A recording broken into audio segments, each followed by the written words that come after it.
Ladies and gentlemen, welcome back to I guess this is episode 3 of Desktop Ball, the only show where I sit at my desktop and talk ball. Today is Tuesday, October 1st, my parents' 38th anniversary. And most importantly, well, not, I would say my parents' anniversary might be more important, but most importantly, for you as a podcast listener, we are going to break down every single NFL game through this past weekend, every single relevant and interesting college football game through this past weekend. And the stage is set for the Major League Baseball playoffs. So we're going to talk very, very briefly about that. So let's go ahead and get right into it, starting in reverse order as we always do with Monday night. So let's go ahead and start with the more interesting game. Lions 42, Seahawks 29. This game was a lot of fun. A lot of offense. DK Metcalf was awesome in this game. Kenneth Walker was awesome in this game, but it was not enough to beat the Lions, who it felt like just could run the ball at will. Jared Goff was perfect. I think 18 for 18. Let's pop out the box score and take a look. Um, 18 for 18 for Jared Goff with a receiving touchdown from Amon-Ra St. Brown. Only 18 passes to score 42 points. That's how good this team is on the ground running the ball. Um, and how explosive they can be. Jamison Williams, 2 catches, 80 yards, and a touchdown. Amon-Ra St. Brown averaging seven, or that's per pass. Where's his receiving? Amon-Ra St. Brown, 7.5 per catch. So this offense, super explosive. The offensive line, even without Frank Ragnow last night, getting plenty of push, and just the Lions looked really, really good. Um, for the Seahawks, you didn't, at least I didn't expect you to win this game. I don't think many people did, but showed a whole lot on offense. And if you tighten up some things on defense, this team might be playoff caliber at the least. Um, I was obviously, well, not obviously, but I was super low on the Seahawks coming into this year, and I think I was wrong. I think the Seahawks team might be sneaky decent. But the Lions are up there with the class of the NFC, if not the best team in the NFC, and find a way to get a pretty convincing win at home over Seattle. Titans 31, Dolphins 12. Now, when when Jordan Love gets hurt, Matt LaFleur throws in Malik Willis and changes his entire scheme to make it in a way that he's able to get the ball to his playmakers still. They're able to run the ball, they're able to be dynamic, and they're still able to score points. The Packers punked this Titans team with Malik Willis very, very recently. Um, However, the Miami Dolphins, who are supposed to have one of the most electric offenses in the league, who are supposed to have, so much speed that you just can't even deal with it, just come across as soft. Um, they have no offensive line, especially on the interior. Their center and their guards are both just basically Swiss cheese. They can't run the ball up the middle, especially not against big Tavondre Sweat out of Texas in the middle there. Um, and the play calling, like I just don't get it. I don't get it. How is Matt LaFleur able to put, in my opinion, an inferior offense? Like I think that just names wise, the Dolphins have a better offense than the Packers do. How is it that Matt LaFleur is able to figure this out and Mike McDaniel isn't? How is it that we haven't addressed backup quarterback when Tua Tagovailoa is the most injury-prone quarterback in the league and has had like 5 concussions over the past 2 years? How is it that we don't have any offensive line? Then if we don't have any offensive line, how is it that we are completely unable to scheme to get our playmakers the ball in space? Like there's nothing. And credit to the Titans. They beat the hell out of a really, really bad Dolphins team. Um, but it's just really frustrating to watch the Dolphins, who I thought would be this exciting offense, who I thought, like Tua is not even that good. Tua is not a top 10 quarterback in this league. So if Tua is not a top 10 quarterback in this league, surely a backup could come in and run the offense. I mean, look what the Colts just did. They just had Joe Flacco come in and dice people up. Malik Willis is 2-0 for the Packers. Like it's honestly inexcusable and just really frustrating for the Dolphins. On the Titans side, Will Levis obviously has turnover issues. In this game, I think he got hurt a little bit early in the game, and they bring in Mason Rudolph. Now, I'll admit I was watching the Seahawks game at the time, so I don't know what the injury was. But they bring in Mason Rudolph, who just doesn't turn the ball over, gets the ball to his playmakers, and that's all you need to do to beat the Dolphins. Now, I don't know whether, let's see who the Titans have coming up. Like, I don't know if you can beat the Colts that way. You definitely aren't beating the Bills or the Lions that way. Um, but yeah, I mean, the Titans just throw in Mason Rudolph. He does a good job, doesn't turn the ball over. They run the ball. And the Dolphins are so soft, and this game was just never in jeopardy. Um, just a bummer. The Dolphins are such a bummer. I'm gonna piss myself off, so I'm gonna move on. Falcons 26, Saints 24. Um, the Falcons, I felt like dominated this game for the most part, and then I looked up and somehow the Saints were in it, and somehow then the Saints took the lead. But the Falcons go, 25 yards, and I'll talk about that. I cannot stand that. The Falcons go about 25, 30 yards and kick a game-winning field goal. And it's awesome. The Falcons get a win. They improve to 2-2. I think both of these teams, along with the Bucks, like really this division is absolutely anyone's division, although the Bucks probably look the best right now. Um, okay, let's get into what pissed me off about this game. What pisses me off is that with the new kickoff, a touchback is at the 30-yard line, which means with like a minute left in the game, the Falcons receive their ball on the 30. They drive down to the other team's, I don't know, 42.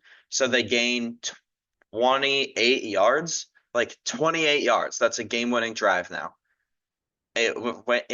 Back in my day, not to be like an old head, I'm fucking 23 years old. Back in my day, touchbacks went to the 20.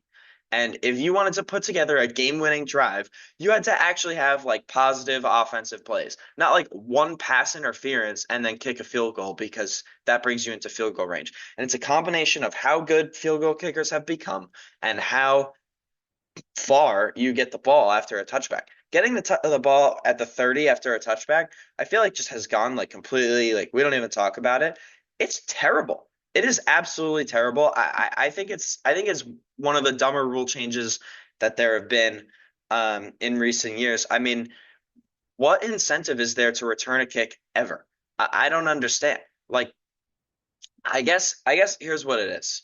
The reason that it exists is to incentivize kickers to kick it into the landing zone so that people need to return it. And fine. But if my team scores a touchdown to go up 1 point, as was this case, to go up 24-23, if my kicker kicks that ball out of the end zone, he's cut. Immediately he's cut. Because we cannot give them the ball at the 30 without making them earn it. Enough. If I was a special teams coach, I actually think I would be a fucking sick special teams coach because this is too important and people uh, whatever. People forget how important special teams is, and I hate being like there's three phases of the game because obviously offense and defense are much more important. But if the Saints are able to pin the Falcons back on the 15 or the 20, force them to return it and make a good play on the kickoff, they win this game because the Falcons on their final drive barely even moved the ball. The offense did not look good on the final possession, and yet they're able to go and kick a game-winning field goal. Both teams are 2-2. I think they're neither of them are going to win the division. I like the Bucks a lot. I think can we see I guess game cast and then maybe like team stats? Yeah. Um, Total yards. So the Saints outgained the Falcons by 50 yards in this game. It's not that big. Um, it is interesting that, when we just look at it on the right here, that all three of the game's passing, rushing, and receiving leaders are all Saints, and they find a way to lose the game. Um, Kind of interesting about Falcons culture. That would be that's how the Falcons would play games in the past, and they're starting to win games where they get outgained. So maybe there's a cultural turnaround for the Falcons.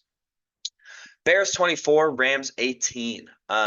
Look on the right here. Again, all three stat leaders are Rams, and the Rams outgained the Bears in this game, I think by about 60 yards. But this was the DeAndre Swift game. DeAndre Swift was great in this game. He was really the only like absolute highlight in this game, other than, I mean, Caleb Williams.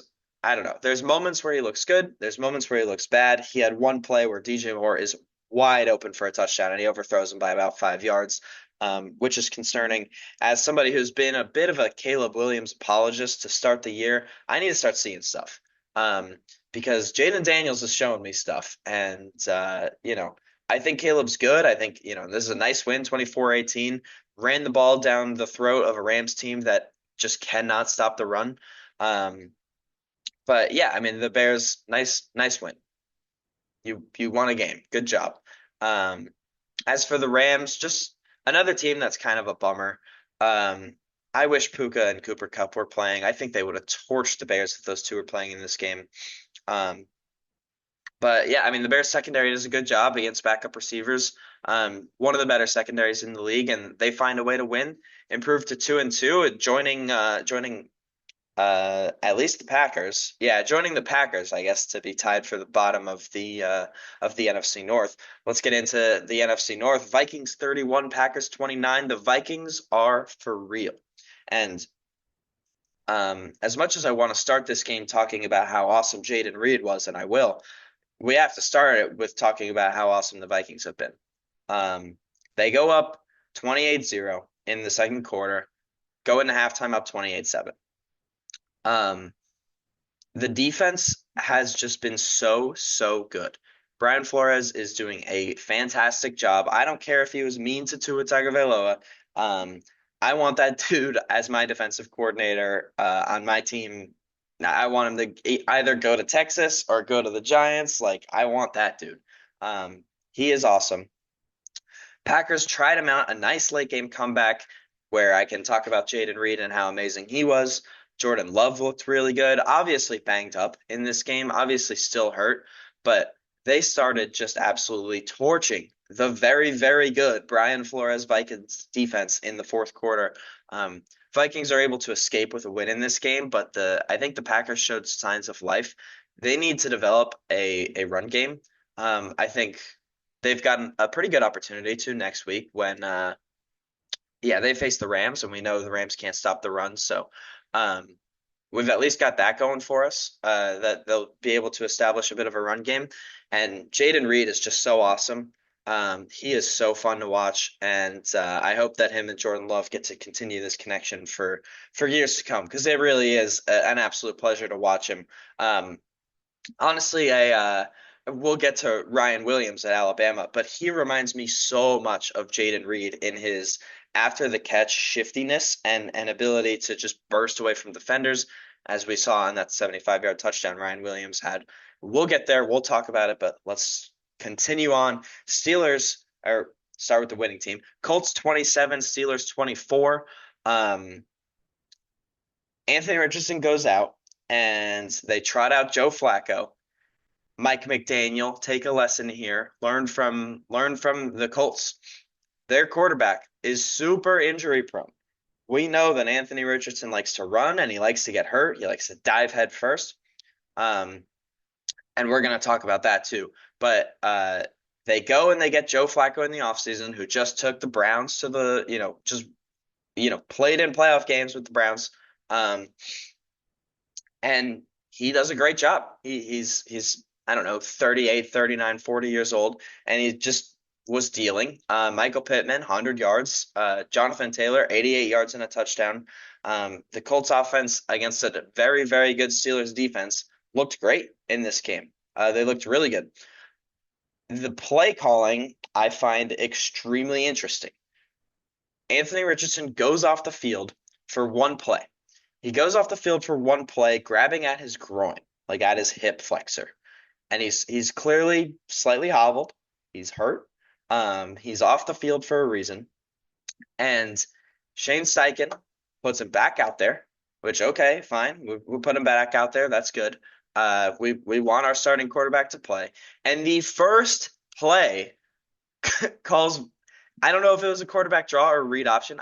I think it was read option, but it's Anthony Richardson. He pulls it, of course, and he runs 6 yards and dives headfirst into a defender, and he's hurt again. and he's not carded, but he's off the field, and now we got to play Joe Flacco and our exciting young quarterback, who I don't think is very good, but he's still an exciting young quarterback, is out, and I don't know how long he's out for. Hopefully not long, because I think he's at least very fun to watch, even if he does throw two ugly picks per game. Um, but yeah, I mean, it's just extremely questionable play calling. On the other side, Justin Fields actually looked fine, looked good even in this game. Two nice rushing touchdowns, but um, he definitely some of the stuff reared its head in terms of holding the ball too long, in terms of, just not being an absolutely elite passer.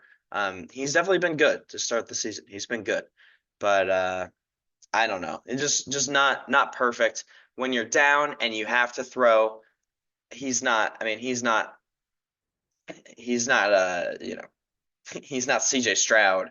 He's not Pat Mahomes, and not very many people are, but he's definitely in the tier of, do I really want this guy trying to come back in a game where I absolutely have to pass? I don't know. He did have a few really great moments though, and he's been great off platform this year, just throwing on the run. He's had a few where he just throws on the run, hits George Pickens, and it's so awesome. So I still like Justin Fields. I don't think he's, the best quarterback in the NFL, and he was just trapped at Chicago, and don't buy into any of that garbage if that's what you're hearing. Broncos 10, Jets 9. Robert Saleh had 10 days to prepare for this game. He had 10 days as a defensive head coach to prepare for one of the worst offenses in the league in Denver Broncos, a rookie quarterback, um, and they went out there and they scored 9 points. And yes, it was raining. Yes, it felt like there was no rhythm. It was ugly, whatever. You can't lose 10-9 to the Broncos. You just can't do it. Um, I don't know if Nathaniel Hackett is seeing ghosts in his Broncos Jets revenge game, or what's going on, but yeah, I mean it's just disappointing. It's very disappointing.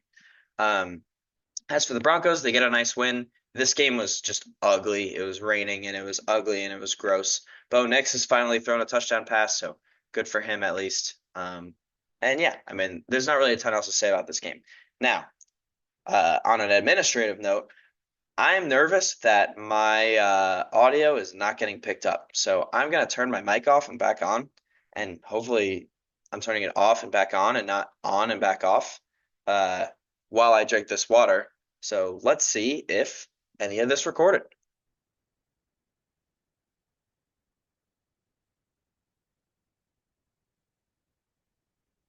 All right, well, the mic was on, so hopefully we're good. The Zoom little, the little microphone in the bottom on Zoom that looks like whatever. It just wasn't lining up, so it was concerning. Bucks 33, Eagles 16. This isn't even indicative of how this game went. The Bucks just absolutely killed the Eagles. They looked awful. Um, no Lane Johnson.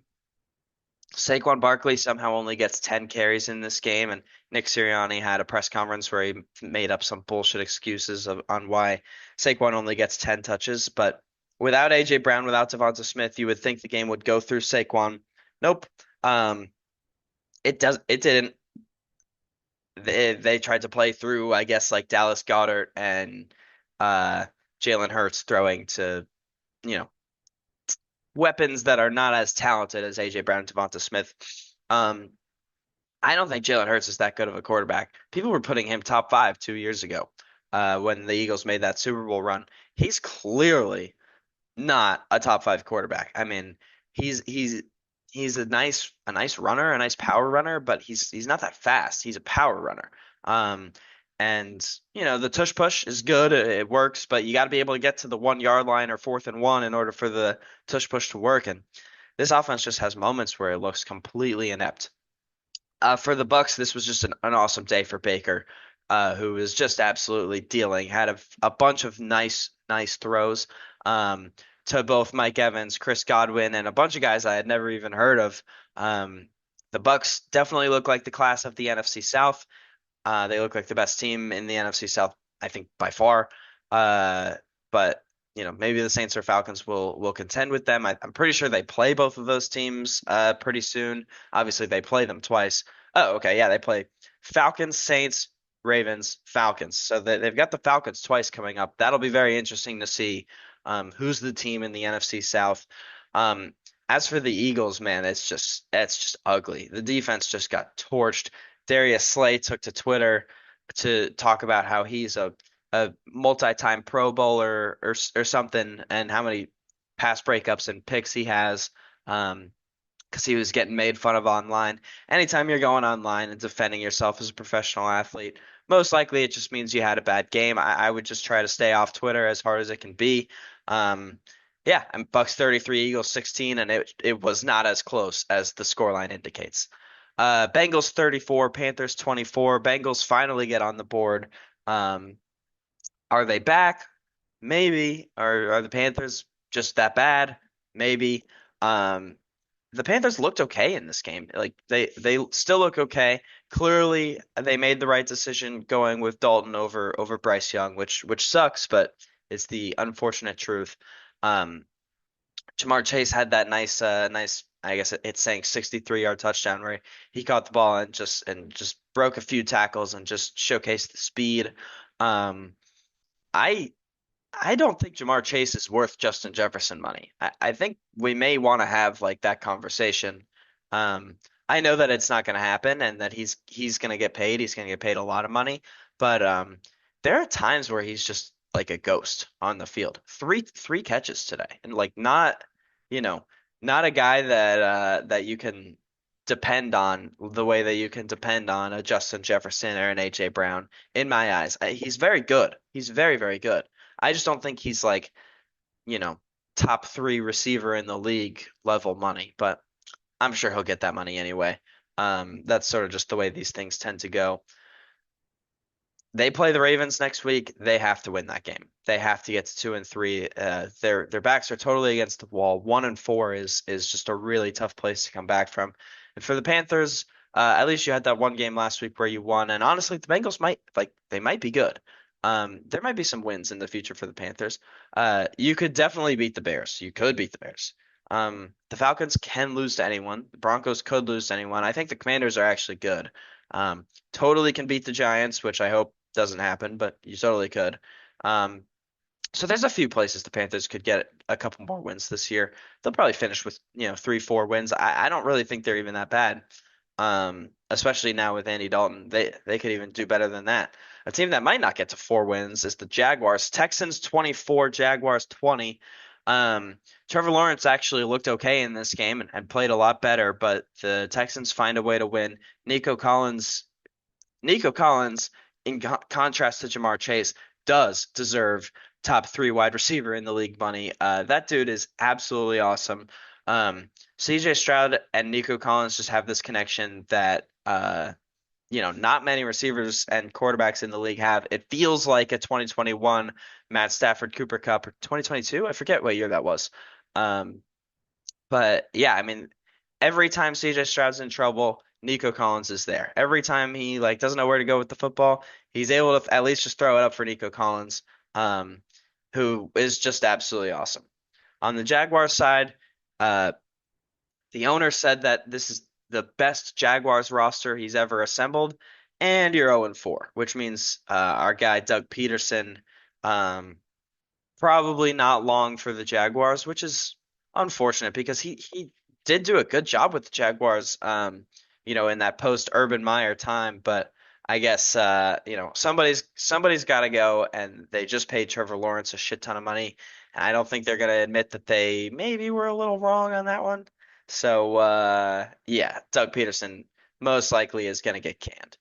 Um, Commanders 42, Cardinals 14. The Commanders have sole possession of the lead in the NFC East. Look like the best team in the NFC East.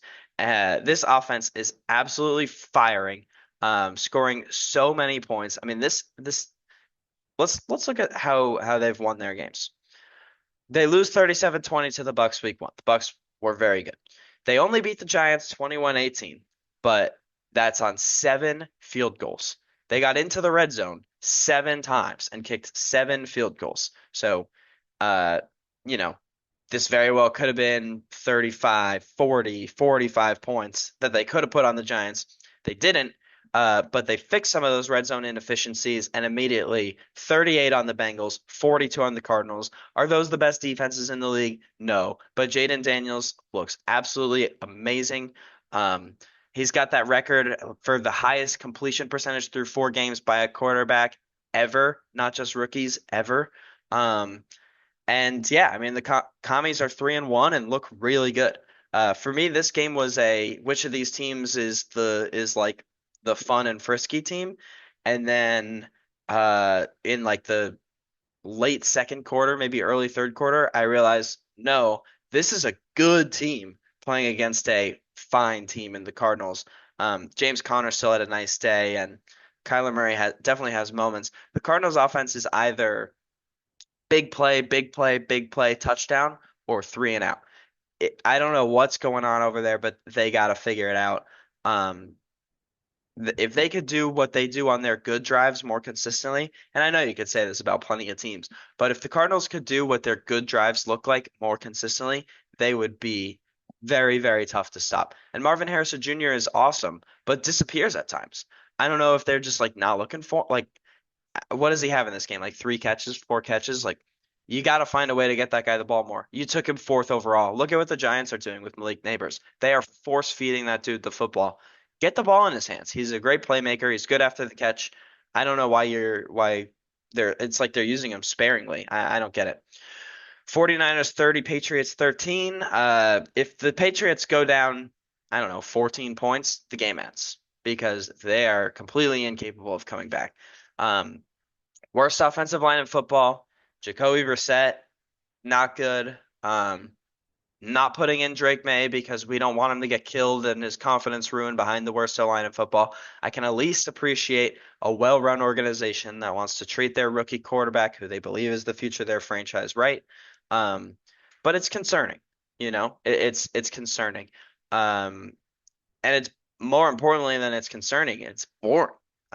The game is not fun to watch. Um, 49ers are a good team and just manhandle the Patriots, who are absolutely a bad team. Not really a ton to say other than McCaffrey might not come back this year and he might not need to because Jordan Mason is that dude. Maybe they just save McCaffrey for a playoff push. Uh, and yeah, I mean they've been very, very solid.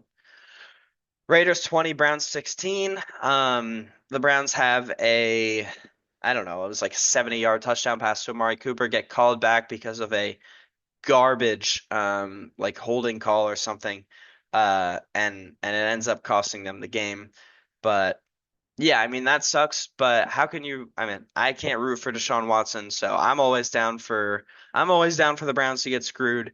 Uh Raiders get a nice win. Alexander Madison, I think, is the better running back in that backfield, and I'm surprised they're not feeding him a little more. Um, Ugly game, like super ugly game. But one thing about Antonio Pierce is he's a coach that can win you some ugly games. So the Raiders are able to find a way to escape this one. For the Browns, Deshaun Watson honestly had flashes, had moments, but it's just a bummer to watch, man. It really is such a bummer. And they get rid of Baker, he's dealing. They get rid of Joe Flacco, he's dealing. Like it sucks. It sucks if you're a Browns fan. Um, yeah, I that contract just that sucks. It sucks so bad. Uh, Chiefs, are they the only 4-0 team? No, the Vikings are too, right? It's just the Chiefs and Vikings. Yeah. Okay. So only the Chiefs and Vikings are 4-0. Chiefs 17, Chargers 10. Chargers go up 10-0 in this game. Mahomes dives into Rashee Rice's knee after an interception and tears his ACL. And it looks like all hope is lost. And the Chiefs just find a way. The Chargers can't move on offense at all, despite scoring 10 of the fastest points you've ever seen in your life in the first quarter. Rest of the game, can't move the ball at all. And the Chiefs find a way. The Chiefs always find a way. Xavier Worthy on a go route is, as a Texas fan, it was nice to see Xavier Worthy on a go route just catch a ball that's just in an absolute bucket for Mahomes. Just a really, really nice pass. I know Mahomes is not playing his best ball to start the year, but that pass specifically was awesome. And Xavier Worthy's just so fast. Uh, that being said, they are definitely lacking in talent across the board. Um, they've got I mean Kareem Hunt who was cut, the guy with the pet alligator who was expected to go undrafted. Samaje Perine was cut. Um, Juju Smith-Schuster was cut. Xavier Worthy's a rookie. He's awesome, but he's a rookie. Uh, Travis Kelce, I think, is good, but he's definitely getting up there. Like their weapons are not their their weapons are definitely not the cream of the crop, and yet they're 4-0. They find a way to win, and their defense is one of the best in the league. On the Chargers side, Justin Herbert looked good in this game, had some really great moments. Justin Herbert is really good, and I still think he's a top five quarterback in this league, but um, you need Joe Alt back. The offensive line looked really rough and was struggling against this Chiefs D line, which is really really good. And yeah, I mean, I think they should be okay. The Chargers, again, I've said it 100 times, they're going to beat everybody worse than them. They're going to lose to everybody better than them. The Chiefs are better than them, and they win this game. Ravens 35, Bills 10. Just a blowout. Just the Ravens. I guess so. Let's start. The weakness of the Bills is their interior defense. And I cannot think of a team more poised to make you pay for that weakness than the Baltimore Ravens.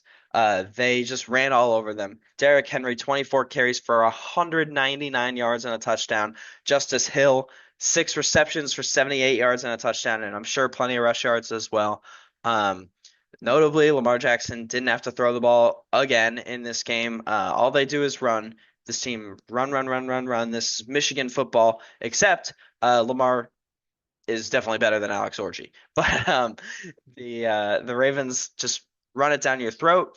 After starting 0-2, there was maybe some panic. They pound the Cowboys. They pound the Bills. This team is very good. No reason to panic, and Derrick Henry is awesome. On the Bills side, just got outclassed in this game, really. Yes, it's a matchup nightmare, but I don't know. So here's where they lost the game, in my opinion. They are down 21-3, or maybe it's 21-10. I think it's 21-10. They had just scored. It's the third quarter. They get the ball back, and the play calling gets a little too creative. They've got Curtis Samuel under center, or not under center. Curtis Samuel in shotgun, hikes the ball, runs, basically a jet sweep from a stopped position out to Josh Allen, who, is meshing, and they run a reverse. Josh Allen gets the ball, he's looking to throw, gets fumble from behind, Ravens fall on it, go score a touchdown. Game was over. Game over right there. You go to 28-10. You do that stupid candy ass play call when you were looking good on offense, moving the ball easily. And I know Sean McDermott wants that back because it was just a stupid play call. They don't execute on it, and I think that was really just a turning point in the game. The Bills looked like they were gonna try to roar back in this game. They score a touchdown. They get a stop. They get the ball back. They're moving the ball, and they just do some stupid shit and turn the ball over. Ravens go score, and that's just game over. That's our NFL slate. Let's go college football. It was a great college football week. Um, we're looking at the wrong week though here. We need to go to week 5. Let's start well, we have to start with the game of the year, Georgia, Alabama. Game of the year for a reason. This game was absolutely electric. Jalen Milroe comes out in the first half, and I think it's funny. I've heard people say, was Nick Saban holding this offense back? Like that's how good this team looked in the first half. Go up 28-0, 30-7 at half, and just looked amazing. Now, I don't understand how Georgia comes out just completely unprepared to play in this game because in the second half, Georgia roars back. They figure them out, and people will say Alabama got conservative, and other people will say they figured them out. I was listening to the Joel Klatt show. I'm a big Joel Klatt fan. Joel Klatt seems to believe that not seems to believe. This is what he said. He said, if you go ask those two teams right now, you want to play that team again. Georgia wants to play them again. Georgia wants another shot. Alabama's thinking to themselves, "Man, I don't know. I don't know if we could beat that team again." It seemed like Georgia figured them out defensively and then was able to move the ball offensively in the second half. Georgia roars back. They go up 34-33. It looks like they're in the driving position, but one thing is unaccounted for. And that is that dude, Ryan Williams, and how many times are we going to say that he's 17? He's only 17. Did you know he's only 17? Um, Holy shit. The play of the year, maybe the play of my lifetime. I don't know if I've ever seen such body control at the NFL level, such body control to go up and get that ball, to make the spin move, make a guy miss, sprint 30 yards, another juke move, two guys bang into each other, sprint, turn on the Jets, get past two defenders, touchdown. I mean, just unreal. I wish I was there in person for that game, just for that moment, just for that crowd pop. Um, I'm sure that those, the 100,000 or however many fit in Bryant-Denny are going to be chasing a high like that for a long time. And I don't know if you're going to get it. Honestly, that was absolutely electric. But Alabama survives. Jalen Milroe skyrockets up the Heisman rankings. Um, Georgia, I think, is going to be fine. I think they're absolutely fine. If you're a Georgia fan, I'm not at all panicked. And I'm hoping that we can get to play that team again. The other game of the week, you know, maybe even the more exciting game of the week. Obviously, the stakes are much lower, but this game was electric. Miami 38, Virginia Tech 34. It ends on a Hail Mary where five guys come down with the football simultaneously. The refs make the right call and call it incomplete. Not an interception, but incomplete because one of the defenders was touching the ball while out of bounds. Um, they're able to make the right call here. Cam Ward puts Miami on his back. Deserves to stay number one in the Heisman voting, in my opinion. I don't know if he is, but he was so good in this game. Virginia Tech, they did this last year where they struggled. They struggled pre-conference play and then turned it on in conference play. If they can play like that, they're a top three team in the ACC at least, and they might. I mean, we'll see if they're able to. Do they play Clemson? Let's look. Let's look. Let's look. They do. They do. We are gonna have a chance. Um, I mean, lose to Vanderbilt, lose to Rutgers. That's just awful. And shout out to the Rutgers Scarlet Knights, who I happen to be like a, I don't know, like a closeted Scarlet Knights fan, I guess. But yeah, I mean, Virginia Tech, if they run the table in the ACC, which they totally could if they play like that, I don't know. Watch out. A lot of people had them as a dark horse for a reason. Arch gets his first SEC start. Texas 35, Mississippi State 13. Despite drops and fumbles and just ugliness in general, wiping 3 points off the board to run a stupid play call, where it's basically like a goal line fade on 4th and 3, and it's incomplete. Turn the ball over on downs. Despite all that, just garbage. Texas just dominates in the second half of this game. It was ugly at first, but they Texas is just too talented, finds a way to win. But if you're a Mississippi State fan, you're pumped about how you played in this game. Came in with a game plan to chew clock, to run the ball, shorten the game. Your true freshman quarterback out of IMG Academy plays well. Um, don't look now on Mississippi State, but if they can somehow convince that dude to stay, and he can play like he played today, I think they're going to be good. On the Texas side, Arch Manning he's definitely still raw. He's definitely still rough. There are still moments where the decision could be better, the throw could be better. But there are also moments where you realize why this kid is the number one quarterback in his class. I mean, he had one was dropped, but he had multiple deep balls just hit dudes right in the breadbasket in stride. One play where he hangs in tough in the pocket. He knows he's going to get hit from his backside. Or no, from his front. Is Arch a lefty? Hang on. Hang on. Can we see like any replay of uh rats? Okay, I forget which side he's gonna get hit on. But anyway, he knows he's gonna get hit. He can tell that he's gonna get hit. He hangs in the pocket. and gets smashed. But in the process of getting smashed, delivers like a 50-yard dot fade to the sideline touchdown. Um, he's awesome. He is awesome. That being said, it's absolutely still Quinn Ewers' team.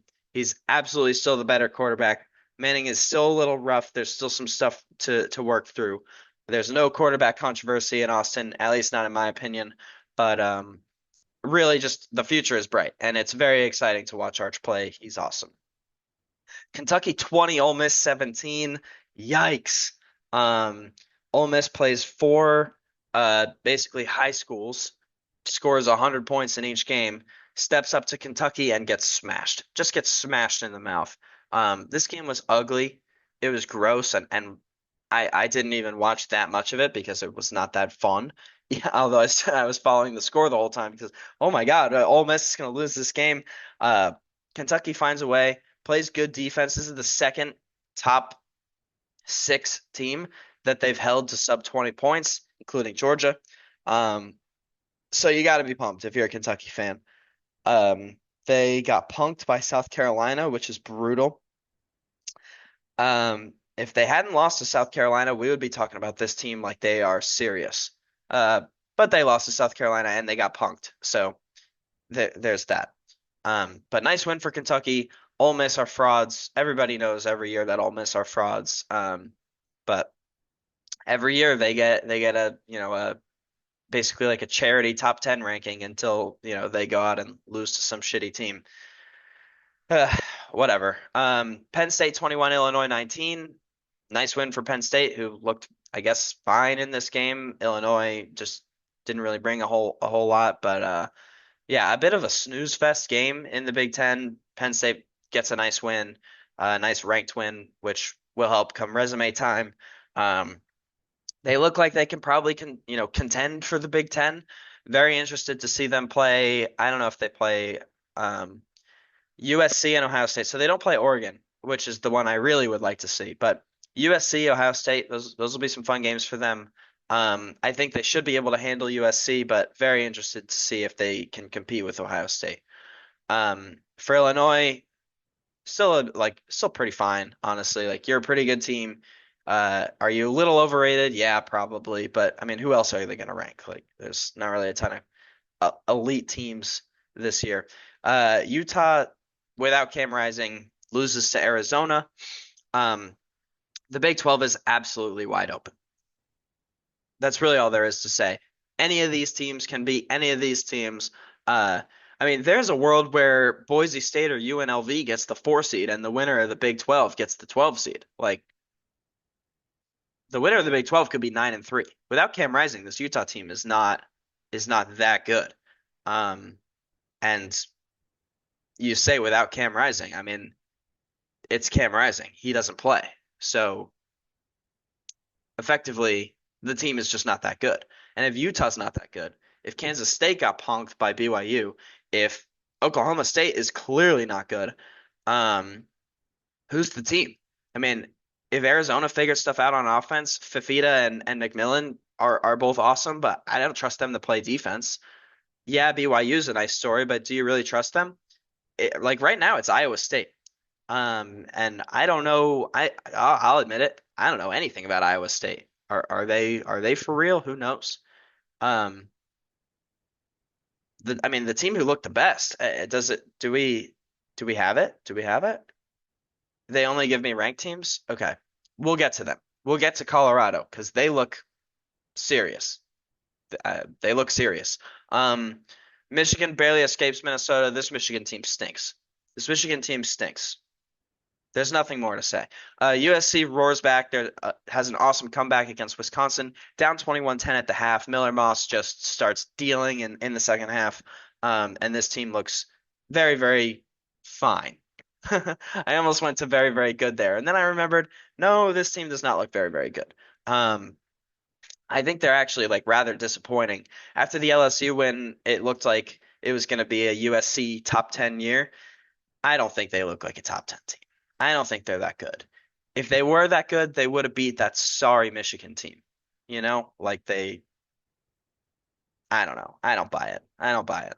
Notre Dame gets a nice win over Louisville. I don't think either of those teams are very good, but Notre Dame, unfortunately, is going to find a way to sneak into the college football playoff, and we just all need to prepare ourselves for that. So if you don't like Notre Dame, if you're like me and you think Notre Dame is overrated every year and they suck and watching them sucks and they're going to go to the playoff and be the 11 seed and 6 seed Oregon is going to beat them, I don't know, 38-3.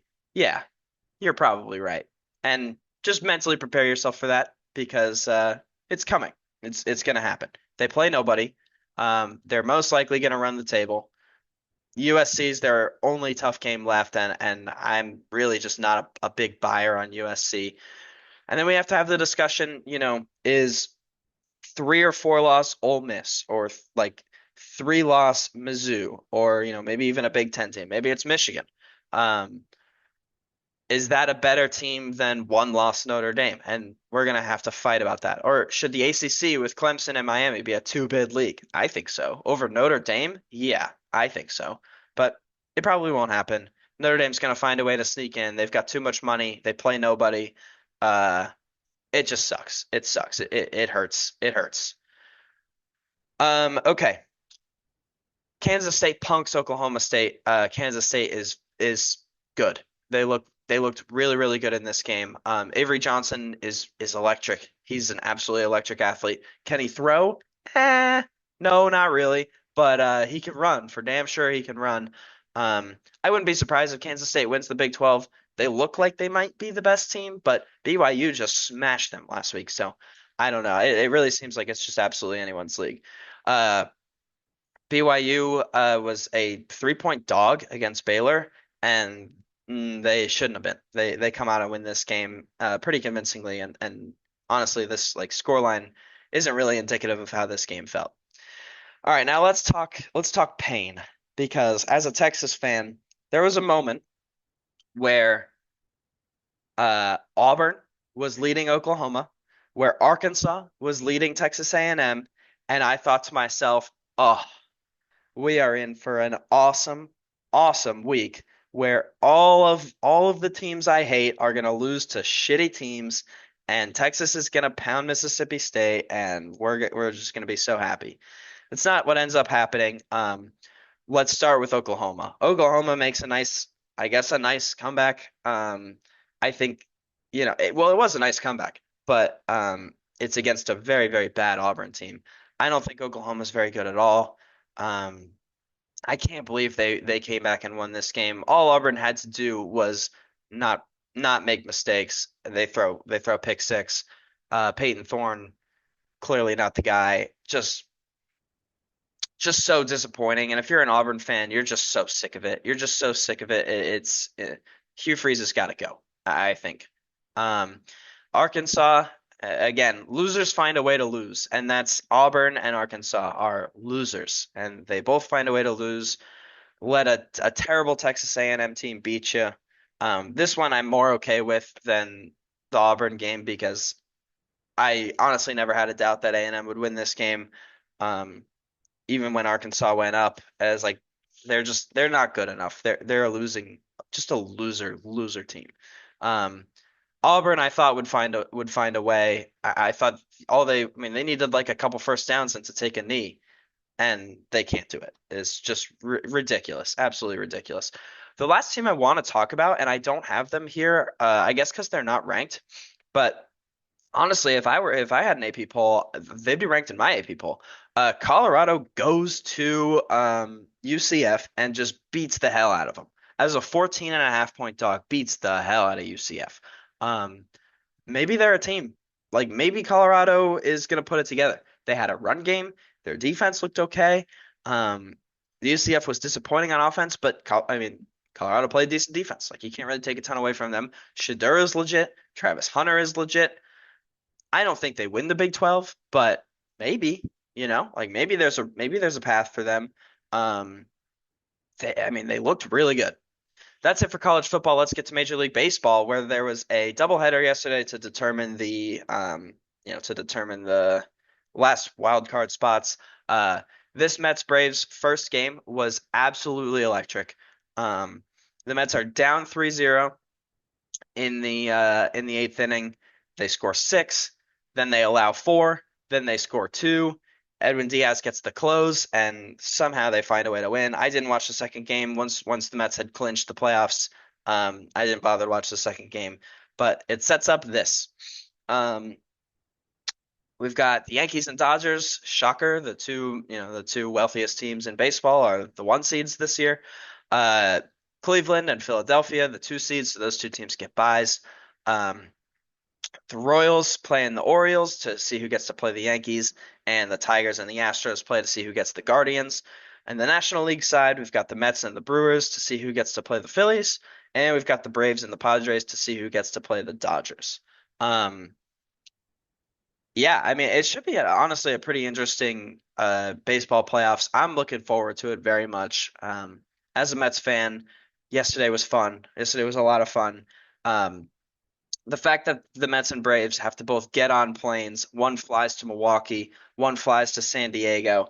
I think both of those teams go down 0-1. I just don't see a way where you play yesterday, you use your best closer, then you jump on a plane, fly to, across the country for Atlanta, fly to Milwaukee for the Mets. It's that's hard. It's really, really hard. Um, and it just sucks because those are, I mean, they're makeup games. What are you gonna do? You can't control the weather. Um, but yeah, I mean, in terms of who I like, honestly, I like the Yankees and Dodgers. If you wanna place a bet on who you think is good, I like the Yankees and Dodgers. But don't sleep on the Orioles, who I think are very, very good. Um, and I mean, the Padres just keep winning. Don't sleep on the Padres and Orioles. I think the four seed I mean, they're the best wild cards. They've got the best record. That's not a division winner. The four seed in baseball tends to be a really, really good team.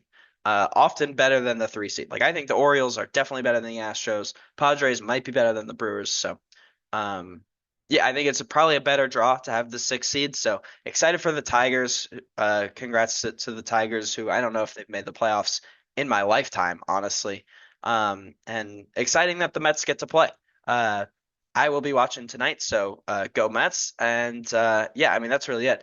Don't have a ton else to talk about, so that's going to conclude episode three of Desktop Ball. I really appreciate you guys watching, hanging out. Um, and yeah, I'm gonna make a TikTok. I'm gonna try to grow this thing. I'm gonna continue to put effort into this, because I fucking love doing it. So I'm gonna keep doing it. I hope you enjoyed the show. I hope you enjoy your drive home, or if you're at the office, whatever it is you're doing. Um, yeah, like, subscribe, send it to your friends, whatever. Thanks a lot for watching, and I will see you guys in the next one. Bye bye.